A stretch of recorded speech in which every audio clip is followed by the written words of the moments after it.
안녕하세요. 피규어 창고입니다.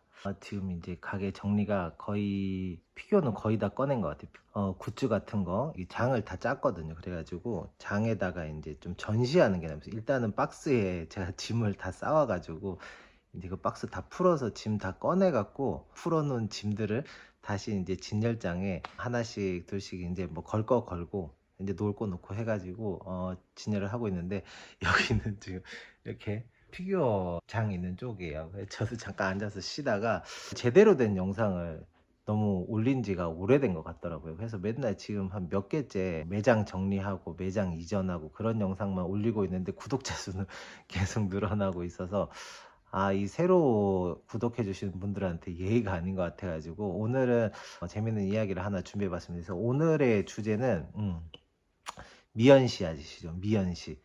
미소녀 게임 피규어 수집하시는 분들 중에 미소녀 피규어 좋아하시는 분들 뭐 많으시고, 그 이상한 뜻이 아니라 뭐 남자분들이 많다 보니 근데 생각보다 그 미소녀 캐릭터 좋아하시는 여자분들도 되게 많아요. 특히 저 리제로 램 같은 경우에는 뭐 남녀를 안 가리고 다들 좋아하시는 것 같아요.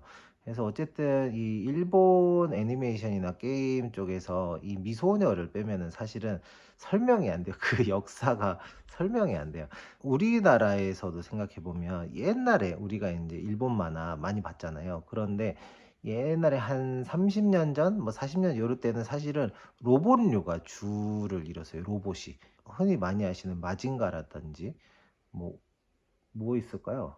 제가 로봇을 별로 안 좋아해가지고 딱히 지금 떠오르는 게 없는데, 그랜다이저, 뭐 마징가, 게타로보, 뭐 대표적인 로봇들 많죠. 저는 개인적으로 머신류는 마크로스 제일 좋아하거든요. 마크로스 어릴 때 너무 재밌게 봐가지고 마크로스를 좋아하긴 하는데, 그래서 아무튼 뭐 한 30년 전, 40년 이렇게 지나가면은 로봇류가 많았어요. 그런데 어느 순간부터 요게 약간 인간 세계로 넘어오기 시작하면서 이제 그 미소녀, 쉽게 말해서 이제 여자 캐릭터들이 주인공이던 주인공이 아니던 아무튼 이제 여자 캐릭터들이 이제 인기를 얻기 시작하는데, 여기에 크게 기여를 한 것 중에 하나가 아무래도 미연 씨가 아닐까.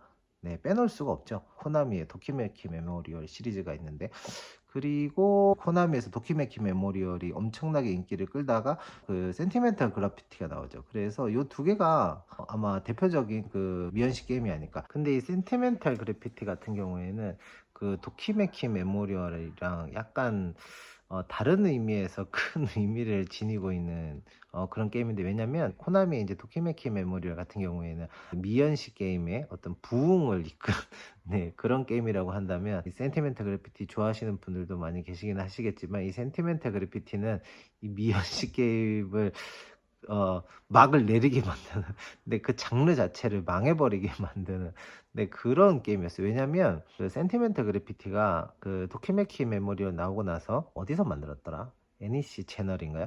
아무튼 거기서 만들었는데, 이제 도키메키 메모리얼 넘어서는 그런 게임을 만들겠다 이러면서 어마어마하게 홍보도 많이 하고, 이제 일러스트도 진짜 뭐 엄청 예쁘게 만들어서 뿌리고 막 대대적으로 아무튼 홍보를 했어요. 그런데 이게 딱 출시가 되고 나서 이제 반응이 이게 근데 뭐 여러 가지 요인이 있는 것 같아요. 그러니까 기대치가 너무 높았던 것 같긴 해요. 저는 뭐 크게 도키메키 메모리얼이랑 그렇게 많이 차이가 나나? 그런 생각을 하긴 했었는데, 그게 문제였던 것 같아요. 그러니까 더 잘 만든 더 재밌는 게임이다라고 해서 나왔는데, 일러스트도 그냥 그 저냥 그렇고 내용도 뭐 그냥 비슷한 그런 비슷한 게임이 나와놨더니 이제 기대치가 이만했으니까 실망이 빡 떨어진 거죠. 그래서 야, 이게 뭐야 이러면서 이 갑자기 이 미연식 게임의 붐이 그냥 확 식어버립니다. 그래서 사실 이 센티멘털 그래피티와 함께 그 이 미연씨라는 장르가 그냥 막을 내려버렸던 그런 이제 가슴 아픈 쪽으로 유명한 어떤 이 미연씨라는 장르에서 의미 있는 작품이 아닐까. PC 쪽에서는 프린세스 메이커 프린세스 메이커 엄청나게 인기였죠.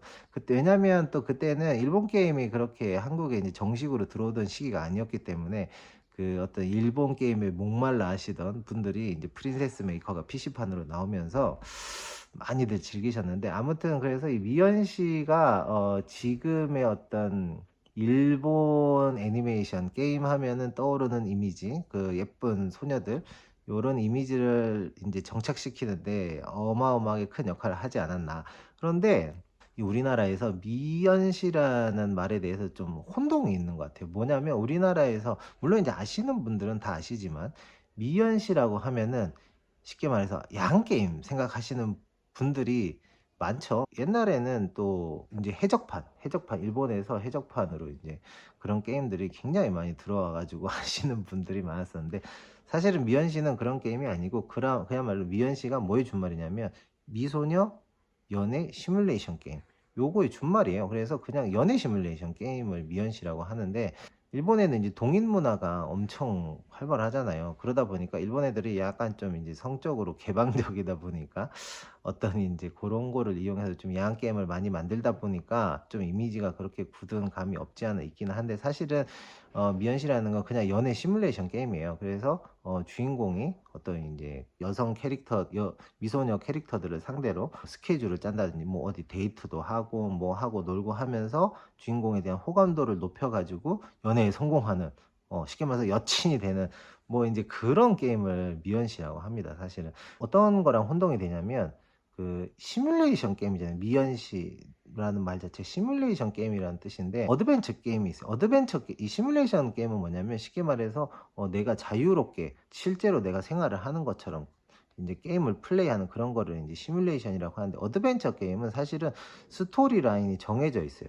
그래서 이제 처음 게임 시작할 때부터 끝날 때까지 정해진 스토리 라인을 따라서 이제 쭉 흘러가는 그런 게임을 어드벤처 게임이라고 하는데, 흔히들 많이 생각하는 미연시, 그러니까 잘 아시는 분들 말고 그냥 얄팍하게 아시는 분들이 생각했을 때는 주로 이제 이렇게 화면에 예쁜 미소녀 그림이 나오고 얘를 만나서 무슨 대화를 할까? 1번 뭐 데이트 간다. 2번 밥 먹는다. 3번 뭐 시크하게 돌아선다. 뭐 이 중에 이제 대화 고르고, 그럼 고른 대로 이제 뭐 호감도가 조절이 되고, 그냥 이렇게 쭉 그냥 사실 스토리는 정해져 있어.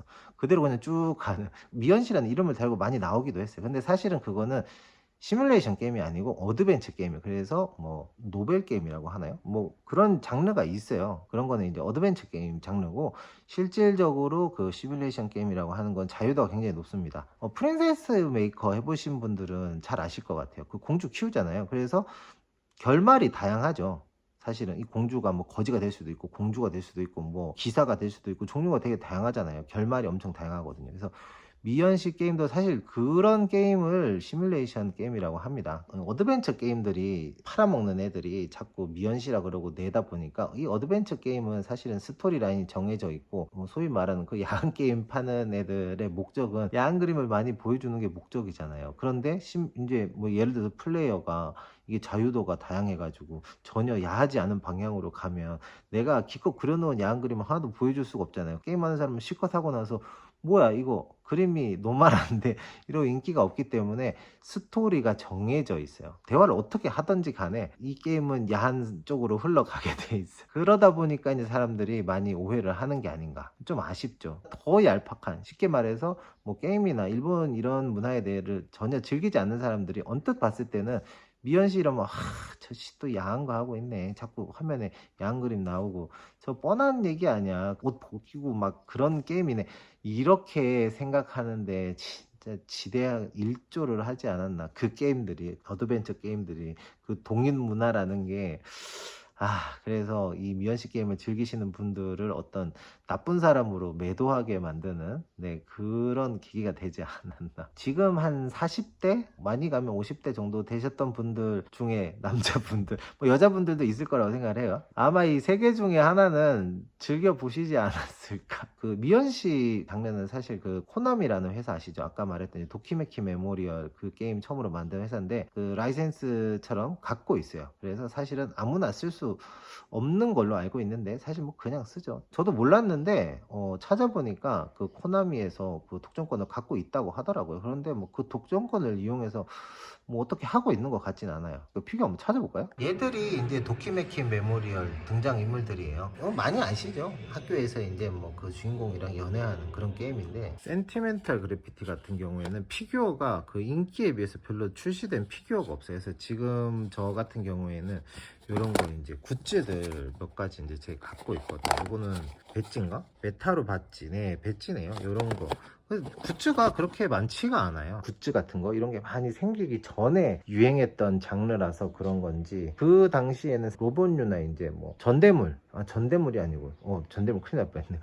이전에 누가 전대물 그 뜻이 아니라 그래가지고 특촬물 뭐 이런 거 유행하던 시기에서 좀 이렇게 넘어가던 시기다 보니까, 그 당시에는 뭐 피규어 이런 게 그렇게 많이 출시가 안 됐었거든요. 그래서 그때 한창 막 부흥했던 장르다 보니까 출시된 뭐 피규어라든지 그런 게 그렇게 많지 않아요. 전 몇 개 갖고 있긴 하거든요. 옛날 거니까 막 소프비 이런 거 이제 몇 가지 있긴 한데, 요즘 나오는 피규어들처럼 그렇게 다양하지는 않아요. 원래는 저번에 누가 그 미소녀 게임? 미소녀 만화에 대해서 한번 좀 파달라고 해가지고 그걸 한번 찍어볼까 했는데, 오늘 피규어 정리하다가 피규어 하나 팔았는데, 그 도키메키 메모리얼 걔 주인공 이름이 뭐였더라? 아무튼 그 피규어를 제가 하나 팔았거든요. 정리하다가 저 영상 보시는 분들 중에 미연 씨랑 그냥 미소녀 아니면 뭐 에로게라고 그러죠. 에로게, 그거를 좀 헷갈려 하시는 분들이 있지 않을까 라는 생각이 갑자기 들어가지고 오늘 그 영상을 한번 준비를 해봤습니다. 그래서 오늘 영상의 포인트는, 미연 씨라는 거는 야한 게임이 아니다. 연애, 그야말로 연애하는, 그것도 막 이렇게 그냥 대화 고르고 뭐 밥 먹는다, 뭐 화낸다, 막 그런 거 아니고, 물론 이제 옛날 게임이니까 자유도가 한정적이긴 하지만, 내가 남자 고등학생이 돼가지고 등장인물들이랑 이제 청춘을 즐기는, 네, 그런 게임을 미연시라고 한다. 그게 오늘 영상의 내용입니다. 여기 밑에 1층에 이제 소인국 테마파크는 오픈했거든요. 이번 주 월요일부터 오픈했는데 저 혼자 못하고 있어요. 그래서 일단은 한 5월 초 정도에 대충이라도 오픈하고, 또 오픈한 상태에서 계속 정리를 할 예정입니다. 제 유튜브 영상도 이렇게 허접하게 만들어서 나가는 건 아마 이번이 마지막이 아닐까. 아니면 준비 다 끝나고, 네, 그때부터는 좀 자리 잡고 제대로 영상 찍어가지고 올리도록 하겠습니다. 시간이 없어가지고 또 다음에 또 재미있는 이야기로, 일단은 이 가게 좀 끝냈다는 영상을 빨리 좀 올리고 싶어요. 정신이 하나도 없네. 다음 영상에서 또 찾아뵙도록 하겠습니다. 감사합니다.